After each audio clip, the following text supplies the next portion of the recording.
नमस्कार, मैं शालिनी स्वागत करती हूं आपका द न्यूज इंडिया लाइव पर। आइए नजर डालते हैं आज की बड़ी खबर पर। 5वीं 8वीं की एक साथ परीक्षा मार्च 2025 से। फेल होने पर सप्लीमेंट्री पढ़ाई प्रभावित हो रही थी, इसलिए सरकार ने बदलाव किया। प्रदेश सरकार ने 8वीं तक छात्रों को पास करने के नियम में बड़ा बदलाव कर दिया है।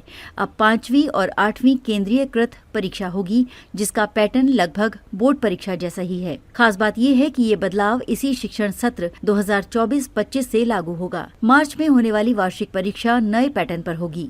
इस परीक्षा में कोई शुल्क नहीं लगेगा। अगर छात्र 5वीं या 8वीं में फेल होता है तो उसे सप्लीमेंट्री देनी होगी। मंगलवार को लोक शिक्षण संचालनालय ने सभी जिला कलेक्टर और जिला शिक्षा अधिकारियों को इसका पूरा प्रारूप भेज दिया, इस निर्देश के साथ कि वे अभी से तैयारी में जुट जाएं। मैं खुलासा किया था कि 8वीं तक फेल न करने के प्रावधान से शिक्षा की गुणवत्ता प्रभावित हो रही है। 1000 छात्रों के बीच जाकर उनसे इमला लिखवाया, मगर वे इसे नहीं लिख पाए। अब सरकार ने भी इस बात को स्वीकार किया है। गौरतलब है कि पहली से 8वीं तक की पढ़ाई शिक्षा का अधिकार अधिनियम 2010 के दायरे में है। इस वजह से 2010-11 से 5वीं और 8वीं बोर्ड को समाप्त किया गया, मगर 2019 में इसमें संशोधन हुआ, लेकिन तत्कालीन राज्य सरकार ने इसे लागू नहीं किया। अब 5 साल बाद इसे लागू किया जा रहा है।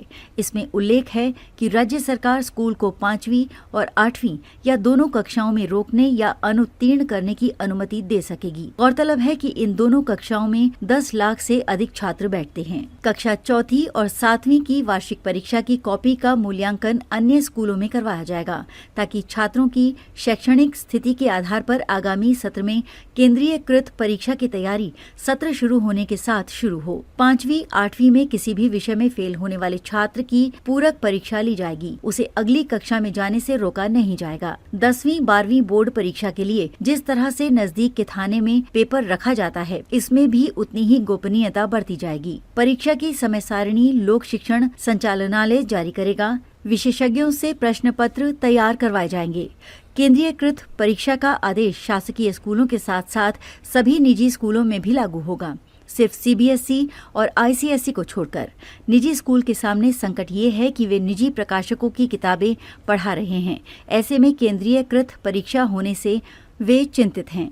इसलिए लिखा गया, केंद्रीयकृत शिक्षा का अधिकार अधिनियम 2010 संशोधित अधिनियम 2019 में बोर्ड शब्द का इस्तेमाल नहीं किया जाना है। अगर बोर्ड शब्द का इस्तेमाल करेंगे तो ये कोर्ट में चैलेंज हो जाएगा, इसलिए केंद्रीयकृत शब्द इस्तेमाल किया गया है। अब तक के लिए बस इतना ही। देखते रहिए द न्यूज इंडिया लाइव।